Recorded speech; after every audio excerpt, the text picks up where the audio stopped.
여러분, 하나님은 우리보다 앞서 가시며 그 하나님을 나의 피난처 두려워하지 마십시오. 여호와 하나님은 제 편에 있습니다. 오늘 우리가 함께 은혜 받으실 말씀은 요한복음 19장 17절에서 22절 말씀을 본문으로 자칭 유대인의 왕이라는 제목으로 은혜를 나누도록 하겠습니다. 선한 사람을 악한 프레임에 올려놓으면 악한 이미지로 변신합니다. 또 악한 사람을 선한 프레임에 올려놓으면 선한 사람의 이미지로 비춰지죠. 여러분, 우리가 사람들과의 관계성 속에서 어떤 사람에 의해서 선하게 살아온 내 삶이 악한 프레임 위에 올려지고 그로 말미암아서 내 이미지가 악하게 비춰질 때 굉장히 괴롭죠. 여러분, 이런 괴로움에서 헤어나오지 못하고 있다면 오늘 말씀을 통해서 탈출법을 배워봅시다. 오늘은 유대인들이 예수님에게 씌운 악한 프레임이 있어요. 자칭 유대인의 왕이라고 하는 프레임입니다. 예수님은 그 프레임 안에 갇혀 계시지 않고 그곳에서 탈출해 나오셨습니다. 어떤 방법으로 탈출하셨을까요?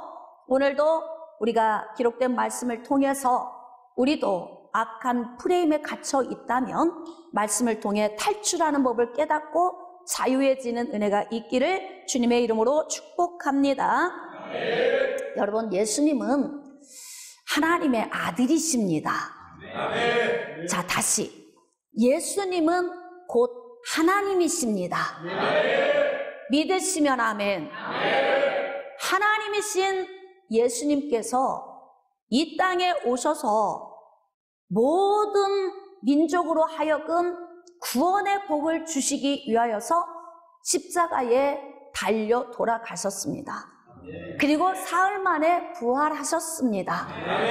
우리는 이미 다 아는 사건이지만 예수님 시대에는 아직 십자가의 사건 이전이기 때문에 유대인들은 아직 예수님의 예수님됨을 잘 알지 못하던 때입니다. 예수님이 30세에 공생애를 시작하셨습니다. 우리가 시대적인 상황을 좀 읽어야 할 필요가 있습니다. 여러분, 유대인들은 메시아를 수천 년 동안 배망했습니다.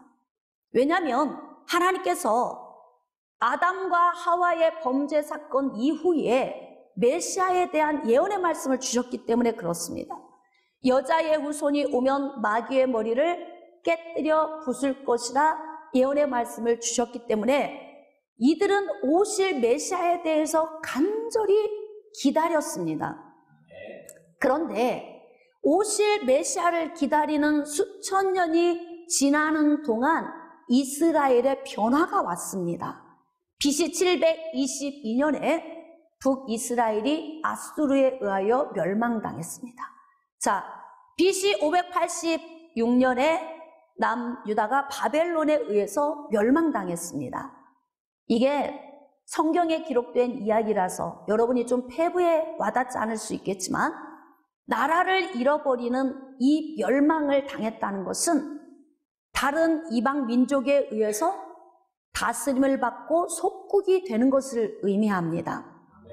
우리는 직접 경험한 적이 없지만 우리나라도 속국이 된 적이 있습니다. 그런 경험이 우리나라에도 있죠.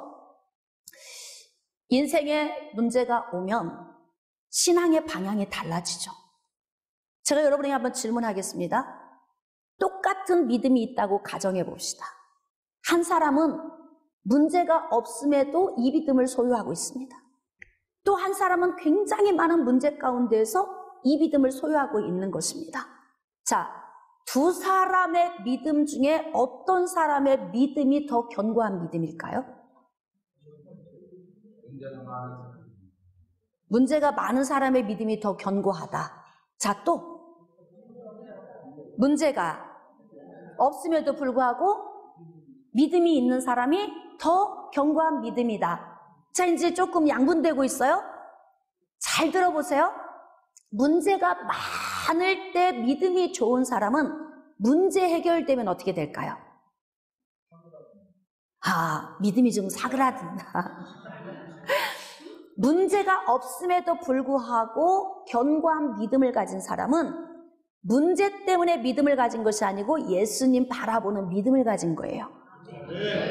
문제 때문에 믿음을 가진 사람은 문제 해결 받으면 예수님께로 방향이 바뀌어질까요? 다른 사람 볼 필요 없어요. 나를 보고 대답하시면 돼. 네? 여러분이 문제 해결 하나 받으면 그때부터 이제부터는 오직 예수 그리스도 이렇게 방향이 바뀌어져요? 잘 안 되죠? 자, 그렇다면 살다 보면 그렇게 되지 않습니다. 다시 질문해 보겠습니다. 그러면 문제 없이 믿음 가진 사람과 매일 문제 가운데서 믿음 가진 똑같은 믿음이지만 어떤 사람의 믿음이 더 견고할까요?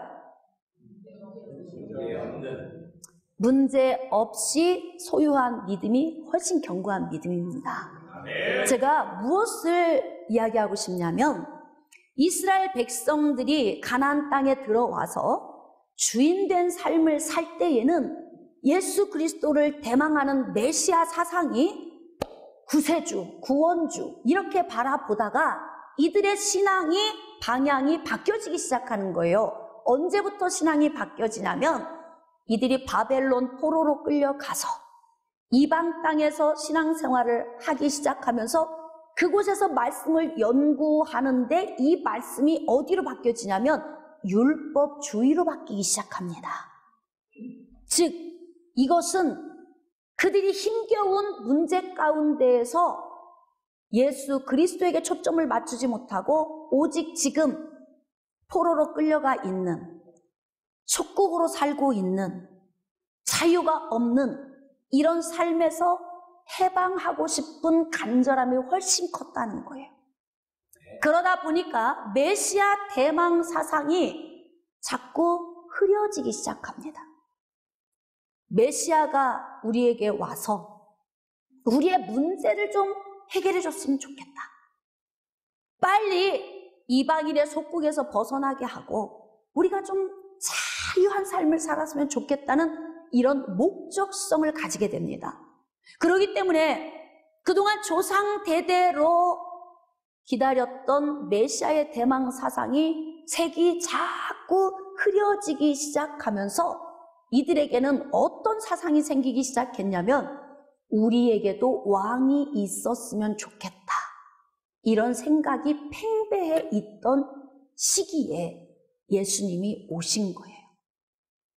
예수님이 30이 되셔서 공생애를 시작하시면서 그동안 어떤 선지자도 하지 못했던 귀신 들린 사람들을 회복시키고 모든 약한 것, 모든 병을 고치시고 천국 복음을 전파하시고 가르치시는 것을 보니까 굉장히 탁월한 선지자로 보이는 거예요.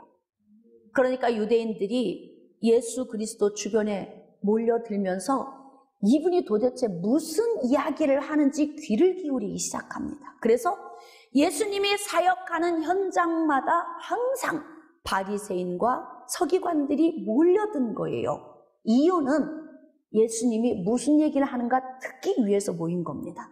자, 그런데 예수님께서 주변에 사람들이 모여들 때마다 하시는 말씀은 이 나라를 좀 로마에서 자유케 하고 그리고 우리를 좀 회복시켰으면 좋겠다는 말을 듣고 싶은데 예수님이 하시는 말씀은 나는 생명의 떡이다. 나는 빛이니라. 나는 아버지와 하나이다. 이들이 기대하는 이야기는 한마디도 들을 수가 없고 전혀 엉뚱한 이야기만 예수님이 하시는 걸 들으면서 이들 안에서 분노가 나오는 거예요. 여러분, 제가 목회하면서 느끼는데요. 마치 지금의 성도들과 별반 다를 바가 없어요. 나 교회 가서 위로받아야지. 가서 회복하고 와야지. 이러고 왔더니 오늘 목사님의 설교가 은혜가 안 됐습니다. 왜 은혜가 안 된 거예요? 나를 보고 얘기하시면 돼. 그러면 정답 말할 수 있어요. 은혜 못 받고 가는 날은 왜 못 받고 가는 거예요? 네, 내 마음과 합한 얘기를 단상에서 안 해주는 거예요. 1시간 내내 혹시 좀 나를 위로하고 만져줄 수 있는 말이라도 좀 하려나 하고 기다렸는데 한마디도 안 하니까 아이, 오늘은 진짜 은혜 못 받았네. 그 지루한 예수님 알아듣지도 못하는 얘기만 실컷 하니까 설교가 너무 지루하다. 이런 것과 똑같은 거예요. 여러분, 교회에 나오는 건 예수님을 알고 싶어 나오는 거예요. 아멘. 하나님이 어떤 분인지 알고 싶어 나오는 겁니다. 아멘. 그런데 하나님이 어떤 분인지를 알게 되면 우리는 진리 가운데로 나아가게 되고 진리를 알게 되면 자유함을 얻게 됩니다. 아멘. 위로받는 말을 통해서 위로받는 건 그 한순간 위로로 그치지만 진리를 알아가면서 받는 은혜는 우리 안에서 생수의 강이 흘러넘치게 하는 거예요. 그래서 여러분들이 예배를 드리러 나올 때 목적을 어디에 두어야 할지 이것을 바르게 설정을 해야 합니다. 과연 우리 유대인들을 자유케 해줄 수 있을까? 경제적으로 정치적으로 회복을 시켜줄까? 그리고 예수님 곁에 바짝 가서 들어보면 전혀 우리가 요구하는 바와 다른 너무 먼 이야기를 하니까 유대인들 안에서 분노가 일어나기 시작하는 거예요. 이럴 때도 분노가 생길 수 있습니다, 여러분. 그러니까 결국은 유대인들은 예수 그리스도의 대적자가 되어가는 거예요, 점점점. 그동안 이들은 수천 년 동안 메시아를 기다렸는데 직접 하나님께서 메시아를 보내주셨음에도 불구하고 이들은 메시아를 인정하지 않는 것입니다. 왜? 이들의 메시아 사상은 원래 본질에서 너무 멀어져 있기 때문에 그렇습니다. 예수님이 자신들을 회복시켜줄 줄 알았는데 예수님 입에서 하시는 말씀은 내가 장로들과 대제사장들과 서기관들에게 많이 고난받고 죽임당하고 사흘 만에 살아나겠다.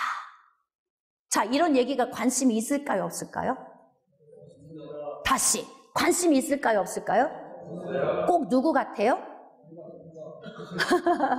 곤란하죠. 대답하기가 들킬까 봐서 꼭 우리 같습니다 그랬어요. 별로 정말 예수님이 오신 본질에 대해서는 우리가 관심이 없고 오직 이 땅에서 복을 받아 누리고 잘 되는 데만 관심이 있는 우리 모습과 별로 다를 바가 없는 유대인들의 모습을 우리가 보게 됩니다. 점점 시간이 흘러도 자신들이 요구하고 있는 요인을 얻을 수 없게 되자 이들의 분노가 극에 달하고 결국은 예수님을 빌라도에게 고발하게 되는 데까지 이르게 되는 거예요. 자, 그 이후에 이제 말씀이 기록된 것을 우리가 말씀을 통해서 한번 보도록 하겠습니다. 요한복음 18장 28절로 나아갑시다. 28절입니다. 그들이 예수를 가야바에게서 관정으로 끌고 가니 새벽이라. 그들은 더럽힘을 받지 아니하고 유월절 잔치를 먹고자 하여 관정에 들어가지 아니하더라. 자신들을 거룩하게 율법에 의해 유지하기 위해서 관 내로 들어가지 않고 관 밖에서 빌라도를 부른 거예요. 예수님을 끌고 가서 고발을 하는 거죠. 그 새벽에 빌라도가 일어나서 밖으로 나왔습니다. 자, 그들에게 말하되 너희가 무슨 일로 이 사람을 고발하느냐. 자, 이 고발 내용을 누가복음 23장 2절에 상세하게 세 가지로 기록을 하고 있습니다. 30절입니다. 대답하여 이르되 이 사람이 행악자가 아니었더라면 우리가 당신에게 넘기지 아니하였겠나이다. 자, 예수님이 행악자입니까? 아니요. 제가 처음에 이렇게 얘기했어요. 선한 사람을 악한 프레임에 올려놓으면 악한 이미지로 비춰질 수 있다. 여러분, 그런 아픔을 당해본 적 있어요, 혹시? 나는 선한 의도로 일을 했는데 이것이 나중에 결과로 내가 악한 사람이 되어 있는, 아주 반전되어 있는 이런 상황을 만날 때가 있죠. 아마 지금도 그런 상황에 처해 있는 사람이 있을 수도 있을 것입니다. 귀 기울여 말씀을 잘 경청해 주시기 바랍니다. 지금 이들은 예수님을 행악자로 고발합니다.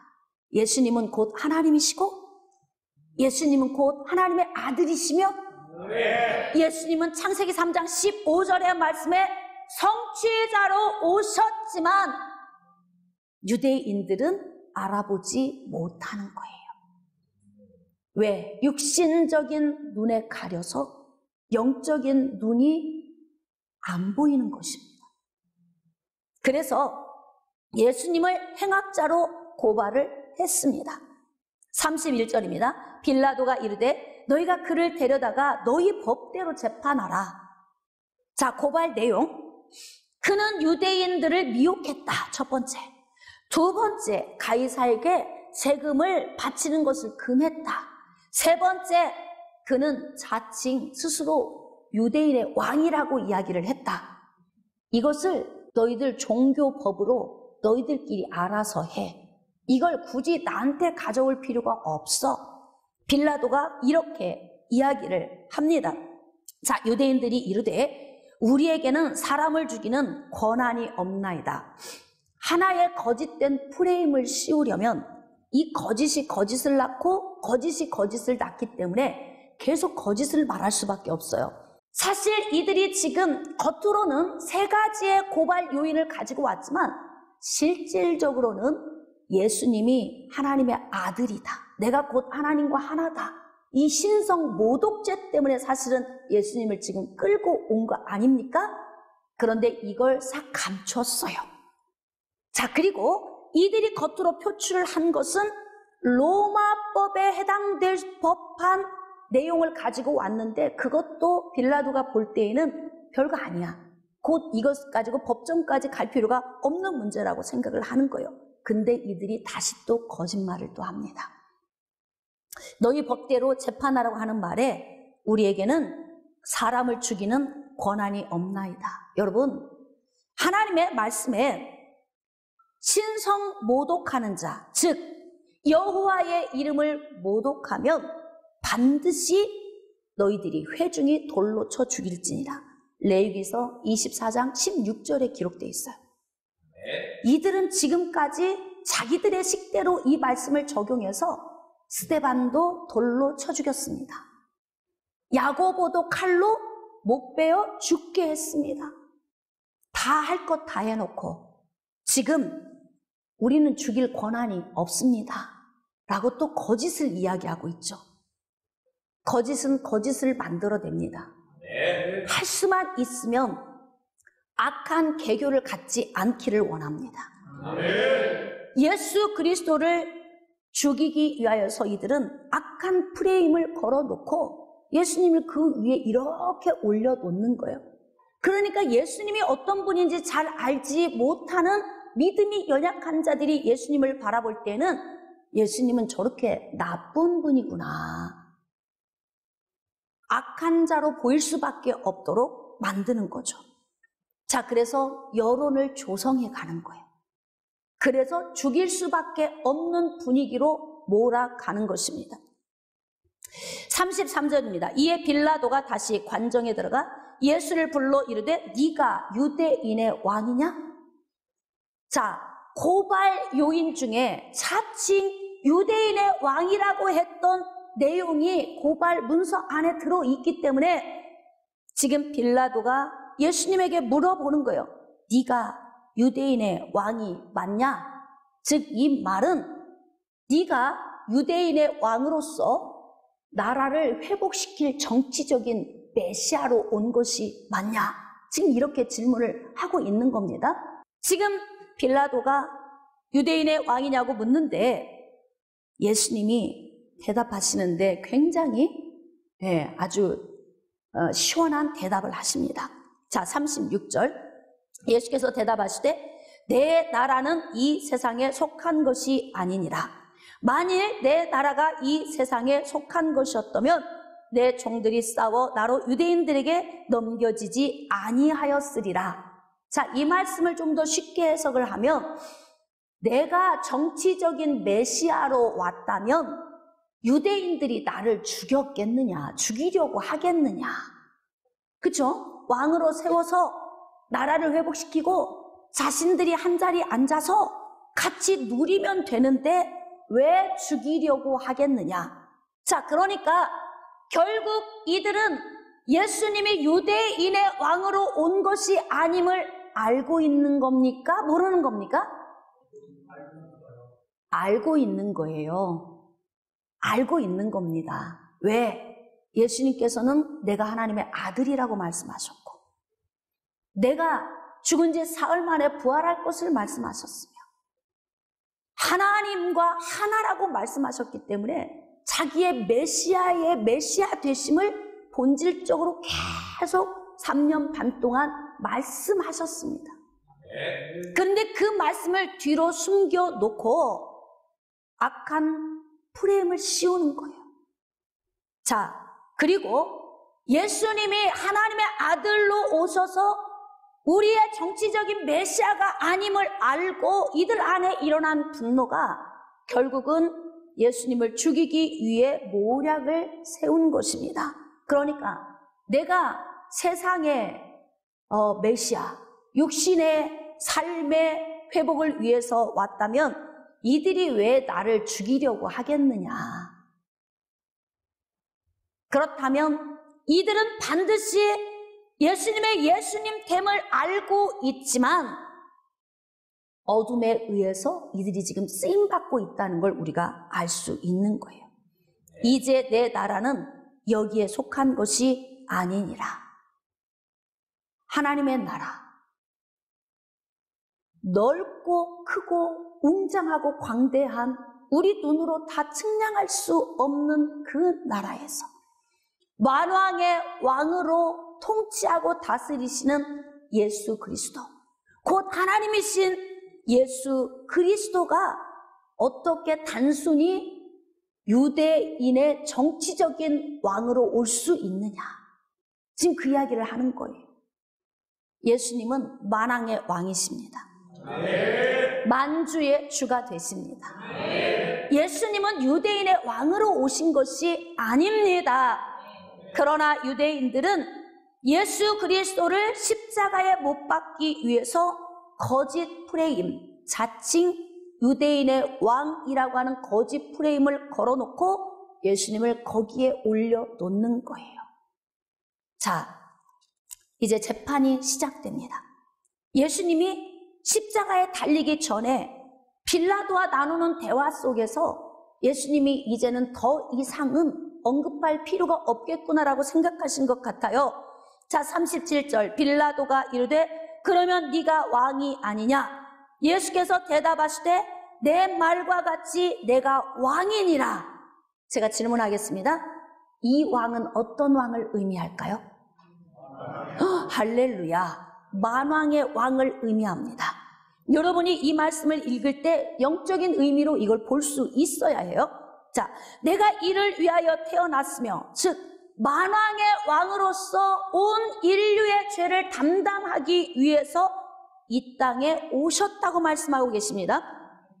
자, 이를 위하여 세상에 왔나니 곧 진리에 대하여 증언하려 함이로라. 무릇 진리에 속한 자는 내 음성을 듣느니라 하신대. 빌라도가 당신이 유대인의 왕이냐, 정치적인 메시아로 왔느냐 그랬더니 왕이 맞다. 그런데 본질적으로는 해석을 달리해야 한다 이 말이에요. 예수님은 이 왕에 대해서 만왕의 왕을 말씀하고 있는 거예요. 자, 그렇게 해서 예수님이 십자가에 못 박히게 됩니다. 여러분, 예수님은 아무 죄도 없습니다. 그래서 38절 말씀에 빌라도가 이야기하죠. 나는 그에게서 아무 죄도 찾지 못했다. 이렇게 이야기를 합니다. 자, 아무 죄도 찾지 못했다면 지금 유대인들이 고발한 이 고발장에 기록된 이 내용은 거짓 프레임입니다. 깨달아지십니까? 그렇지만 그 시대의 사람들, 회중들은 유대인이 걸어놓은 거짓 프레임에 예수님을 올려놓고 모든 여론이 거기에 다 휘말리기 시작하는 거예요. 제가 그래서 여러분들에게 사람들 입을 통해 나오는 대부분의 말들은 진실보다 거짓이 많으니까 너무 사람의 말에 귀 기울이고 요동하지 말아라. 제가 이렇게 여러분에게 늘 가르치는 이유가 바로 성경을 보면서 우리가 알 수 있지 않습니까? 얼마나 사람들이 거짓된지. 네? 자신들의 목적을 이루기 위해서 죄가 없으신 예수님을 죄인의 프레임 위에 올려놓고 그리고 예수님을 모독하고 있는 거죠. 39절입니다. 6월절이면 내가 너희에게 한 사람을 놓아주는 전례가 있으니 그러면 너희는 내가 유대인의 왕을, 즉 정치적인 메시아로 너희들이 생각하고 있는데 너희들의 요구를 들어주지 않고 있는 그 자를 놓아주었으면 좋겠느냐? 이렇게 지금 질문을 했는데 이들이 어떻게 대답합니까? 그들이 소리 질러 이르되 이 사람이 아니라 바라바입니다. 바라바. 네? 이미 감옥 안에 있는 강도 바라바를 놓아주고 그 자리에 예수를 넣으라 이렇게 이야기를 하는 거예요. 사람들이 악하면 자기들이 무슨 짓을 하고 있는지조차도 모르고 악한 길로 막 빠져들어. 죄가 없으신 예수님, 하나님이신 예수님을 겁없이 이렇게 지금 악한 프레임에 올려놓고 여론몰이를 하고 있는 거 아닙니까? 그러니까 사람들이 전부 바라바, 바라바 놓아주라는 거죠. 바라바를 놓아주라는 거예요. 바라바를 사면하고 그리고 예수를 십자가에 못 박으라고 하는 거예요. 자, 19장 1절입니다. 이에 빌라도가 예수를 데려다가 채찍질 하더라. 왜 맞으셔야 합니까? 그러나 우리는 하나님의 예언의 말씀을 알고 있죠. 이사야 53장에 예언된 말씀을 성취하시려고 그가 채찍에 맞음으로 너희가 나음을 입었도다. 깨달아지시면 아멘. 이렇게 사람들의 악한 프레임, 그 계교 안에서도 하나님은 하나님의 계획하신 바를 이루어 가시는 놀라우신 하나님. 할렐루야. 자, 이들이 예수님을 데려다가 이제 채찍질을 합니다. 자, 2절입니다. 군인들이 가시나무로 관을 엮고 그의 머리에 씌우고 자색 옷을 입히고 앞에 가서 이르되 유대인의 왕이여 평안할지어다. 이제 예수님이 조롱거리가 되었는데 조롱하는 용어가 자칭 유대인의 왕 아니냐. 너 유대인의 왕이라며 너 이렇게 힘없이 왜 그렇게 맞고 있는 거야? 왜 모욕을 당하고 멸시를 당하는 거야? 빨리 메시아로서 우리 나라를 좀 구해봐. 지금 이렇게 요구하는 것입니다. 악하지 않습니까? 이들의 이 행위를 보면서 우리의 삶 속에서도 종종 접할 수 있는 이러한 모습들을 보게 돼요. 예수님을 유대인의 왕으로 조롱합니다. 예수님이 언제 내가 유대인의 왕이라고 말씀하신 적 있어요? 내가 정치적 메시아로 왔다고 선포하신 적이 있습니까? 없습니다. 억울합니다. 애매합니다. 정말 속에서는 인간적으로 생각을 한다면 속에서는 불이 나지 않겠습니까? 그런데 예수님은 하나님의 계획에 순종하시면서 이 모진 모욕과 멸시를 이겨내는 거예요. 이겨내고 계십니다. 누구를 위해서? 다시 한번 누구를 위해서? 그렇습니다. 여러분, 예수님은 죄가 없으시기 때문에 거짓을 말씀하지 않으십니다. 죄가 없으시기 때문에 악하지 않으십니다. 예수님은 하나님이시고 하나님의 아들이시기 때문에 예수님 안에는 간교함이 없으십니다. 와, 그런데 어쩌면 이 악한 유대인들은 이렇게 죄가 없으신 하나님이신 예수님을 악한 프레임 위에 올려놓고서 조롱하고 희롱하고 멸시하고 채찍질하고 침뱉으며 악한 행동을 서슴지 않고 하는 거죠. 예수님은 이 모든 것을 다 감당해 내십니다. 바로 나를 위해서 그렇습니다. 4절입니다.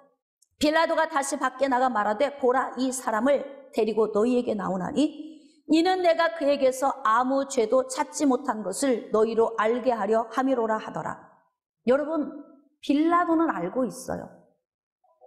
예수님이 한 행동이 아닌 걸 알아요. 이게 거짓된 고발이고 악한 계교가 숨어 있는 걸 알고 있습니다. 그런데 어쨌든 이들은 로마 법에 편승해서 거기에 예수님 올려놓고 로마 법에 의하여서 처형당하게 하려고 여론몰이를 하고 있기 때문에 바라바는 이 여론몰이 하고 있는 자들의 눈치도 봐야 하고, 어쨌든 죄가 없는 자를 죽이는 것은 앞으로 자기가 대가를 치료할 것 같은 두려움이 있고, 그러니까 빌라도는 계속 얘기하는 겁니다. 나는 죄를 못 찾겠다. 나는 죄를 찾을 수가 없다. 자, 6절입니다. 대제사장들과 아랫사람들이 예수를 보고 소리질러 이르되 십자가에 못 박으소서. 십자가에 못 박으소서. 빌라도는 죄를 찾지 못했지만 여론이 계속 이야기를 하니까 그것을 이겨내지 못하고 십자가에 못 박게 되는 거예요. 빌라도가 이르되 너희가 친히 데려다가 십자가에 못 박으라. 나는 그에게서 죄를 찾지 못하였노라. 자, 7절. 유대인들이 대답하되 우리에게 법이 있으니 그 법대로 하면 그가 당연히 죽은 것은 그가 자기를 하나님의 아들이라 함이니이다. 본색을 드러내고 있죠. 응? 이거 숨기고 고발장에는 다른 요인을 3가지를 써놓고 감쪽같이 이 내용을 숨기고 있다가 이제는 자신들의 본 뜻을 드러내는 거예요. 결국 우리가 이 자를 죽이려고 하는 것은 이 자가 자신이 하나님이다, 즉 하나님의 아들이라고 이야기하는 신성 모독죄를 저지르고 있다. 근데 결국은 이들이 이 부분에 대해서 인정을 하지 않아서가 아니고 자신들의 목적을 이루어주지 않는 것에 대한 분노 때문에 예수님을 십자가에 못 박게 되는 거예요. 악하죠? 사람들 안에 이런 문제 있을 수 있을까요? 없을까요? 이런 거짓 프레임에 여러분이 올라가 있으면서 여러분의 이 악한 이미지로 나타난 이런 문제에 여러분이 서 있어 본 적이 있으신가요? 네? 나의 나됨을 알아주지 않고 오해하는 모습, 이틀 안에 갇혀 있으면 굉장히 괴롭죠. 자, 그런 일을 당해보신 분 있으세요? 아마 인간 세상사에서 살면서 난 이런 일을 안 겪어봤습니다, 이런 사람은 없을 것 같은데, 왜냐하면 죄 덩어리들이 부딪히며 살고 있기 때문에 아마 대부분의 이런 경험들은 여러분이 다 해보셨을 거예요. 만약에 지금도 그 악한 자들이 만들어 놓은 그 프레임 안에서 갇혀 있다면 여러분은 어떻게 해야 하겠습니까? 예수님의 그 악한 프레임 안에 가둬놓고서 이들은 십자가에 못 박으라, 십자가에 못 박으라 이렇게 이야기해요. 본색을 드러내면서 그가 신성 모독죄를 저질렀다 이렇게 이야기를 합니다. 자, 11절입니다. 예수께서 대답하시되 위에서 주지 아니하셨더라면 나를 해할 권한이 없었으리니 그러므로 나를 내게 넘겨준 자의 죄는 더 크도다. 여러분, 지금 일어나는 일이 하나님의 계획 안에서 이루어지고 있다 이렇게 말하고 있어요. 여러분의 지금 악한 자의 프레임 위에서 악한 자의 이미지로 비춰지고 있다면 그런 과정을 통해서 하나님이 무엇을 나에게 요구하고 계시는가? 한번 고민해 볼까요? 여러분, 저는 그런 문제를 만날 때마다 골방으로 들어가서 주님과 씨름을 했습니다. 그 프레임 안에 들어가 있으면 괴롭잖아요. 아프죠. 나의 나됨을 알지 못하는 그런 모습 속에서 나 혼자 몸부림치다가 골방에 들어가 하나님과 씨름하다 보면 거기에서 깨닫는 것이 있어요. 무엇인 줄 아십니까? 나 죽이기. 나를 죽이는 일을 하는 거예요. 예수님 닮아가도록 하게 하기 위해서 때로는 악한 자들의 그 계교를 하나님이 허락하시고 그 가운데서 우리 각 사람의 믿음과 신앙을 다루시는 하나님. 그걸 깨달으면 여러분들의 믿음이 정말 성숙해질 거예요. 여러분, 예수님은 하나님이신데 이들이 더 씌워놓은 이 프레임에서 빠져나올 수는 없으셨겠습니까? 해명은 하실 수 없으셨겠습니까? 그런데 왜 예수님은 속수무책으로 당하고 계십니까? 여기서 말씀하십니다. 위에서 주신 것이기 때문에 순종하고 나가는 것이다. 인류의 죄를 담당하기 위해서 이 땅에 보내지셨는데 이런 악한 자들의 계교에 의해서 십자가에서 처형당하고 그로 말미암아 하나님은 하나님의 의를 이루신다. 그렇기 때문에 예수님께서는 그냥 침묵하고 참고 기다리시는 거예요. 여러분이 지금 악한 프레임 안에 올려져서 사람들에게 악하게 보여주고 그로 인하여 괴로움 가운데 있다면 여러분, 이런 기회를 성숙해지는 기회로 삼으십시오. 그리고 하나님의 뜻이 무엇인지를 깨달아 알 수 있기를 원합니다. 목회를 하는 것은 영혼을 품는 거예요. 그래서 제일 목사가 되기 위해 다룸받는 영역이 어디인 줄 아십니까? 무엇일까요? 영권? 영성?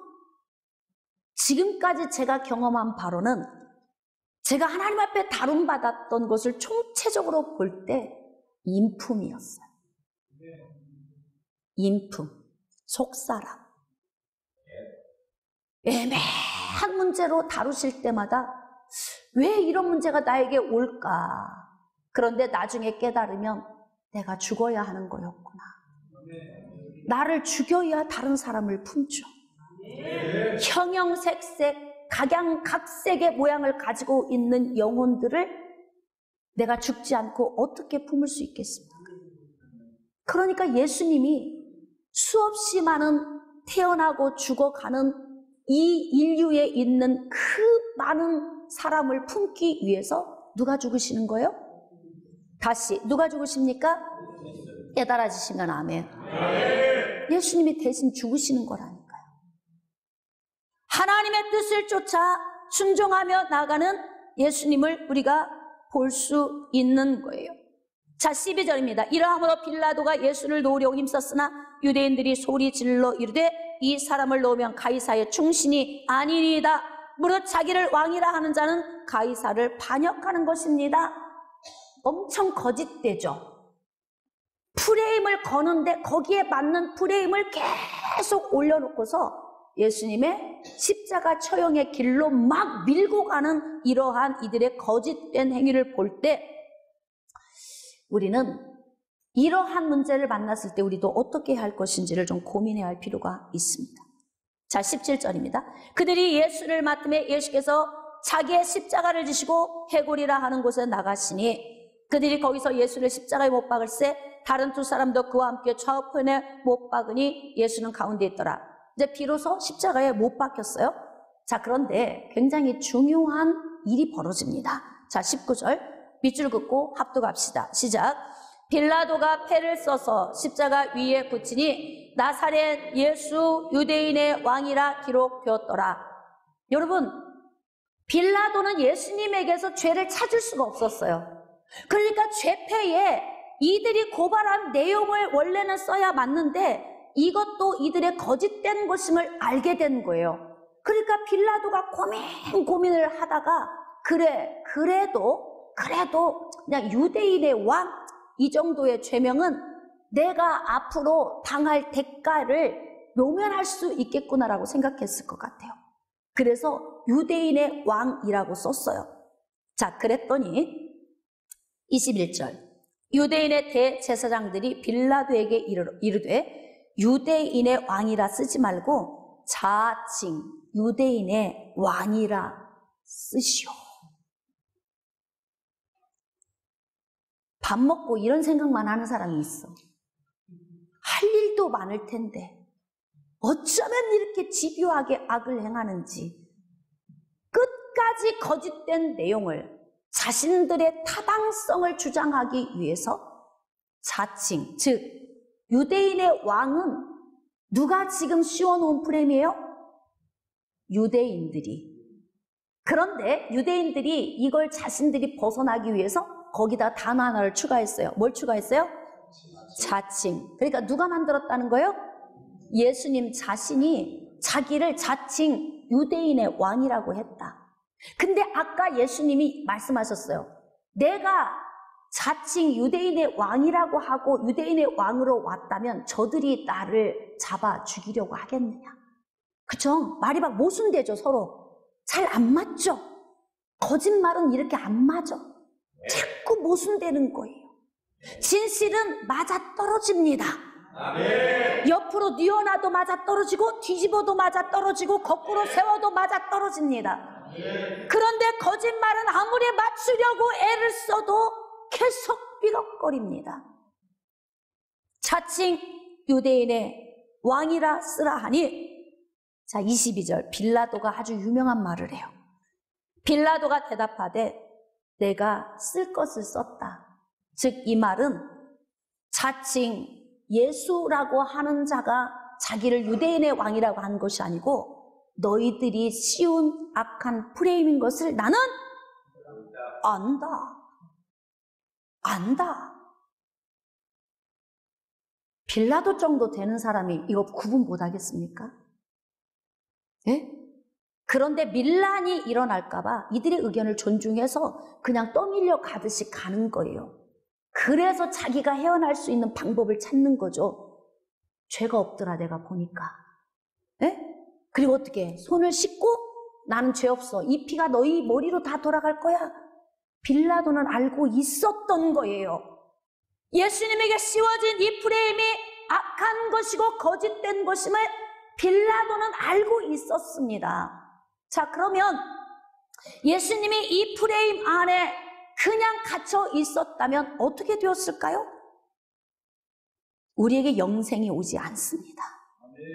만약에 예수님이 진짜 유대인의 왕으로 왔는데 정치적인 왕을 안 하고 십자가에 달려 그냥 죽는 것으로 끝났다면, 그렇다면 예수님은 지금도 자칭 유대인의 왕이라고 하는 악한 프레임 안에 갇혀서 자손 대대로 오명을 씻지 못했을 거예요. 자, 그런데 예수님은 보란듯이 그 악한 프레임에서 나오셨습니다. 자, 20장으로 나갑시다. 요한복음 20장 1절. 안식 후 첫날 일찍이 아직 어두울 때에 막달라 마리아가 무덤에 나와서 돌이 무덤에서 옮겨진 것을 보고 부활하셨습니다.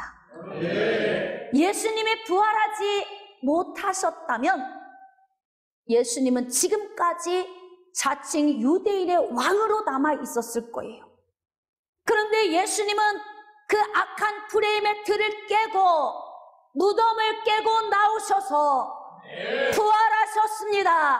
할렐루야. 여러분, 그렇다면 우리가 이렇게 악한 프레임에 갇혀서 고통스러운 문제를 만났다면 어떻게 하면 좋겠습니까?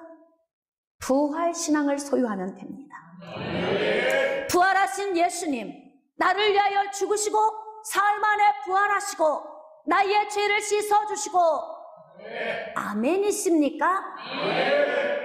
그리고 나에게 영원한 생명을 주시는 부활하신 예수님이 첫 번째 열매가 되시고, 그 다음은 내가 두 번째 열매가 되어서 마지막 날에 나를 다시 살리실, 나를 부활케 하실 그 하나님의 은혜가 우리를 기다리고 있기에, 할렐루야! 사람들이 아무리 악한 틀에 거짓된 틀에 나를 올려놓고 그 프레임을 씌워서 나를 무너뜨리려 한다 하더라도 여러분은 그 프레임 안에서 부활신앙을 가지고 뛰쳐나오세요. 좌절하지 마세요. 슬퍼하지 마십시오. 분노하지도 마십시오. 그리고 골방에 들어가 하나님과 씨름하며 부활의 신앙을 소유하면서 그 악한 프레임을 뚫고 훌쩍 뛰어나올 때 우리는 한 단계씩 성숙한 신앙을 소유하게 되는 것입니다. 예수님이 부활하셨기에 우리에게 생명이 되어주시는 겁니다. 그 모진 악한 프레임에서 멈추지 않고 그곳에서 해치고 나오신 예수님을 찬양합시다. 예수님께 영광의 박수 올려드립시다. 할렐루야. 다시 살아나신 예수님, 우리를 다시 살리실 완전 구원의 자리로 인도하실 예수님, 그 예수님 바라보면서 자칭 유대인의 왕이라는 거짓 프레임에 속지 않고 거기에 머무르지 않고 부활하신 예수님을 바라보면서 여러분들도 지금 그 프레임 안에 gat혀 있다면 부활신앙 붙들고 뛰쳐나오시기 바랍니다. 그리고 증오와 분노에서 노임받기를 축복합니다. 자유해지시기를 축복합니다. 그리고 끝까지 승리하시기를 주님의 이름으로 축복합니다.